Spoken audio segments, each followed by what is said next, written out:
Bonsoir à tous, ici Angelo pour une nouvelle vidéo, j'espère que vous allez bien. Une vidéo où il sera question de médiumnité, de force de l'ombre, donc si cela vous intéresse, restez connectés. Commençons.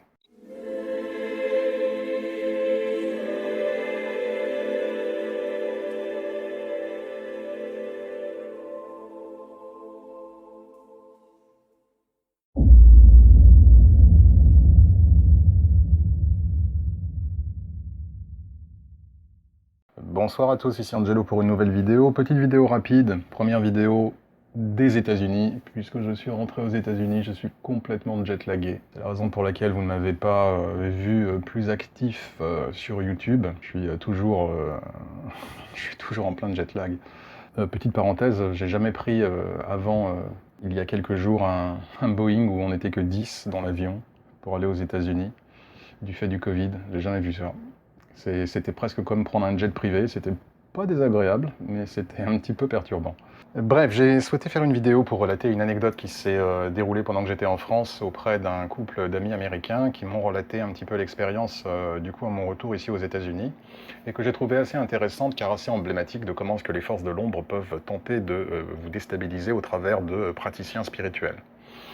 L'expérience est la suivante, ce couple d'amis décide d'aller voir une médium qui a priori a pignon sur rue, enfin voilà, son nom circule, donc ça fait un moment qu'elle est déjà dans le circuit, si on peut dire, et donc voilà, ce couple d'amis est allé voir cette médium, donc qui officie au sein d'une librairie, puisque c'est une pratique extrêmement courante aux États-Unis, il faut le savoir. Le couple d'amis donc patiente, voilà, il y a des canapés, donc ils patientent, et puis une fois que la spiritualiste est prête, elle apparaît, donc elle sort donc du coup de la petite salle privée installée au fond de la librairie pour accueillir le couple, et donc voilà la demoiselle, enfin la femme du couple qui va donc pour sa session de, je crois, une demi-heure.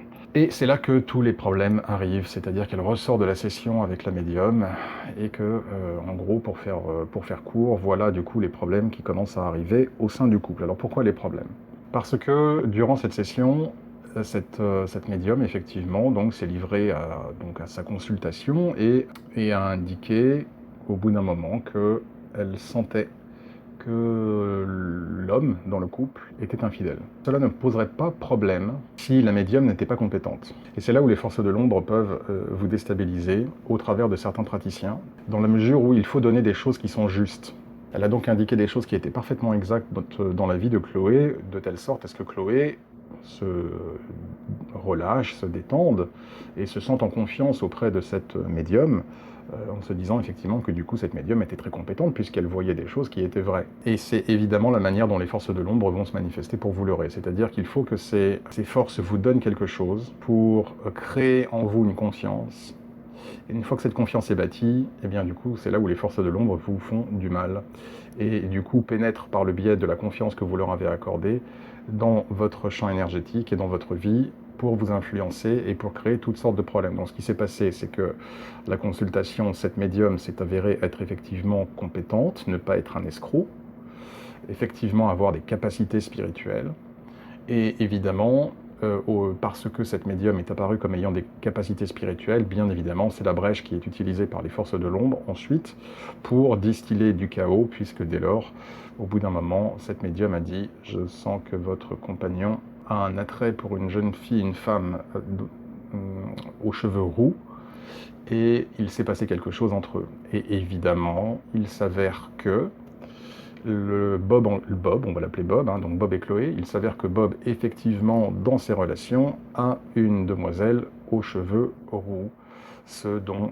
Chloé est parfaitement au courant, mais une relation de travail, rien de pendable. Mais voilà, évidemment, du coup, ça crée des problèmes dans le couple entre Bob et Chloé. Et je peux vous dire, de manière très claire, que Bob n'a jamais trompé Chloé, que ce soit avec cette jeune femme aux cheveux roux ou avec qui que ce soit d'autre. Mais le problème qui a été créé, c'est évidemment que, et surtout s'il y a déjà des insécurités, comme c'est le cas chez Chloé, forcément là vous créez des brèches et vous créez de gros problèmes.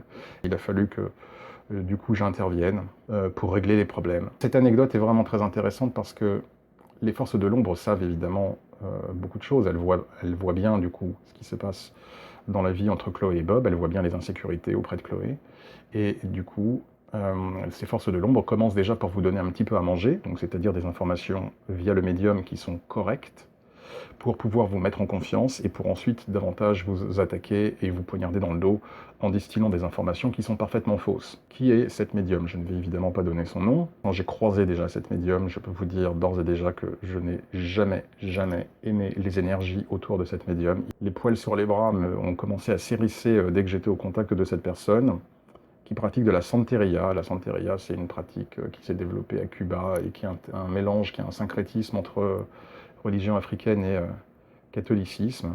Alors, cela ne veut pas dire que la santeria et que tous les praticiens de santeria sont maléfiques, mais ce sont des courants spirituels dans lesquels évoluent des forces terrestres. Quand je dis terrestres, je veux dire des forces spirituelles, mais très attachées à la terre, à la matière, d'accord?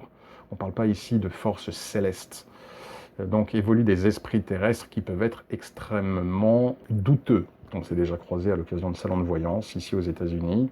Je n'ai jamais aimé les énergies qu'elle dégage et je pense que de manière très réciproque, elle ne m'a jamais vraiment apprécié. Nous sommes aux antipodes spirituels. D'ailleurs, pour être même beaucoup plus clair, je sais que cette médium ne m'aime pas du tout et je sais qu'elle a cherché à me porter du tort ici aux États-Unis et peu importe, ce n'est pas très grave, elle peut faire ce qu'elle veut.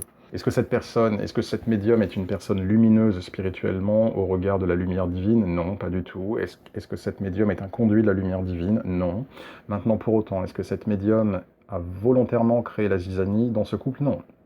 Et c'est tout le problème de spiritualistes qui ne sont pas en contact avec des énergies divines, c'est qu'eux-mêmes ne s'en aperçoivent même pas, mais ils deviennent des pantins et des jouets de ces forces de l'ombre. Je sais que cette médium a simplement voulu faire entre guillemets son job. Sauf que cette médium est en contact avec des forces qui ne diffusent pas la lumière divine. Et c'est tout le problème de nombreux médiums et spiritualistes. C'est la raison pour laquelle, dans une précédente vidéo, je vous disais, quand vous allez voir un praticien, quand vous allez voir un spiritualiste, assurez-vous de la connexion spirituelle qui est la sienne. Un médium, un spiritualiste, doit être en mesure de vous dire quelles sont les forces envers lesquelles il est connecté, avec lesquelles il est connecté. S'il n'est pas capable de vous le dire, danger, ou s'il est capable de vous le dire, mais que, voilà, on parle ici d'esprits plutôt assez terriens, là encore attention, parce que du coup, ce médium va devenir un conduit non pas de la lumière divine, mais un conduit de la lumière de force aux énergies très douteuses. Et c'est exactement ce qui se passe avec cette médium, c'est-à-dire qu'une fois de plus, je ne lui fais pas le procès d'avoir voulu créer la zizanie entre Bob et Chloé.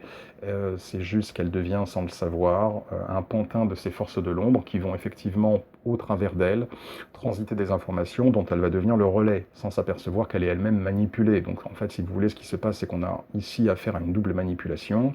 On a une manipulation du client par les forces de l'ombre au travers du médium, mais on a également le médium qui lui-même devient manipulé par ces forces de l'ombre et ne s'aperçoit même pas qu'il est manipulé. Assurez-vous toujours du pédigré, si je puis dire, du spiritualiste que vous allez voir, que vous allez consulter. Quel est son pédigré, quel est entre guillemets son curriculum, quelle est sa lignée spirituelle. Quelles sont les énergies spirituelles qui font partie de sa cour spirituelle? Est-ce qu'on parle d'esprit angélique? Est-ce qu'on parle de lumière divine ou pas? Étant entendu, évidemment, qu'il ne s'agit pas pour une personne de vous dire « oui, oui, je travaille avec les anges » pour que ce soit vrai. D'accord? Donc c'est là où on en vient au second point. Comment vous sentez-vous quand vous allez voir la personne? Quand j'ai demandé à Chloé, par exemple, comment elle se sentait durant toute sa consultation avec cette médium, avec sa spiritualiste, elle a ressenti un certain inconfort. Et la plupart du temps, écoutez cette petite voix intérieure que vous avez, d'accord? Voyez comment le spiritualiste vous fait sentir. Est-ce que durant la consultation avec le spiritualiste, vous vous sentez en sécurité? Est-ce que vous sentez que la personne a un réel intérêt pour vous? Ou est-ce qu'elle fait juste son business? Est-ce que vous vous sentez, est-ce que vos énergies sont en accord avec le spiritualiste? Est-ce qu'à la fin de la consultation avec le spiritualiste, est-ce que vous ressentez une certaine forme de guérison? Quand je dis guérison, c'est au sens large, c'est-à-dire est-ce que vous vous sentez, quel que soit ce que le spiritualiste vous a dit, est-ce que vous vous sentez plus en paix, plus calme, plus heureux? Est-ce que quelque part dans vos énergies, vous sentez une amélioration?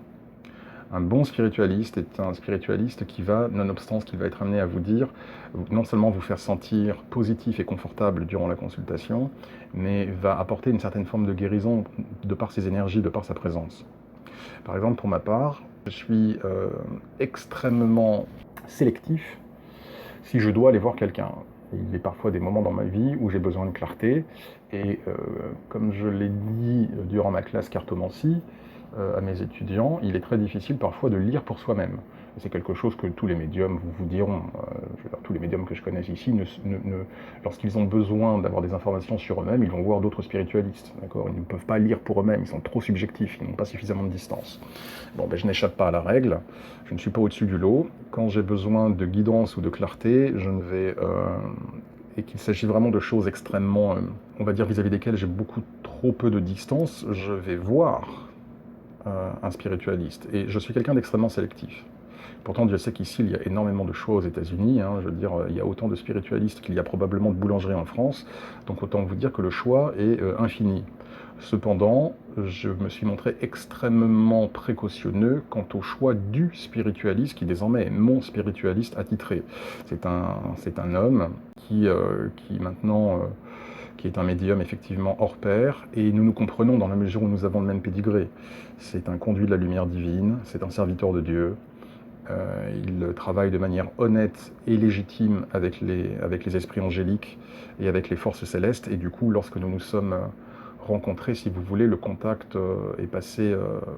enfin, on va dire, a été évident, il y a eu une évidence. D'ailleurs, je sais que nous savons, d'ailleurs, lui et moi, que ce n'est pas la première fois que nous sommes amenés à interagir, que nous avons une relation karmique, et qu'il y a déjà un bon moment, très longtemps, nous avons effectivement déjà eu une relation spirituelle dans le passé. Donc nos âmes ont choisi de nous retrouver à l'occasion de nos incarnations terrestres respectives durant cette vie. Et voilà, c'est ce qui a fait qu'il y a eu une évidence lorsque nous nous sommes rencontrés. Et immédiatement, on parle le même langage. Et qui plus est, effectivement, à chaque fois que j'ai affaire à cette personne, lorsque je dois avoir affaire à cette personne, quelles que soient les choses qu'il me dit, même si parfois ce sont des choses qui ne sont pas plaisantes à entendre, il y a cet effet de guérison dont je vous parlais. C'est-à-dire que je me sens toujours mieux après une session avec lui qu'avant. Voilà, j'en reste là pour l'heure. J'ai encore quelques heures de sommeil à récupérer. Puisque le décalage horaire est quand même assez important, mais j'ai voulu faire cette vidéo, j'ai pas voulu, bon voilà, j'ai quand même pris une petite semaine, mais je me suis dit, il faut quand même que je fasse une petite vidéo pour mes chers spectateurs, pour ma petite communauté que j'aime tant. Ça fait déjà un petit moment, donc je vais continuer à prendre le temps évidemment de me reposer. J'annoncerai des classes cartomancie, la suite, évidemment dans de prochaines vidéos, et d'autres classes spirituelles. J'ai vraiment envie de faire cette classe spirituelle sur la suite des énergies négatives, pour vraiment vous aider, puisque les énergies négatives peuvent venir des autres, mais il y a beaucoup d'énergies négatives qui viennent de vous-même, et j'aimerais vraiment faire une classe spirituelle par rapport à ça pour vous aider. Donc il y aura pas mal d'annonces dans les semaines à venir. Voilà, je prends un petit peu le temps quand même pour continuer à reprendre un petit peu mes énergies, mais j'ai voulu faire cette petite vidéo clin d'œil, en même temps pour vous relater cette petite anecdote, et puis qui peut toujours être utile, en tout cas, qui peut toujours vous être utile. J'espère que la semaine a été bonne pour vous, j'espère que le week-end a été bon pour vous, prenez bien soin de vous, je vous souhaite une excellente semaine, et que Dieu vous bénisse.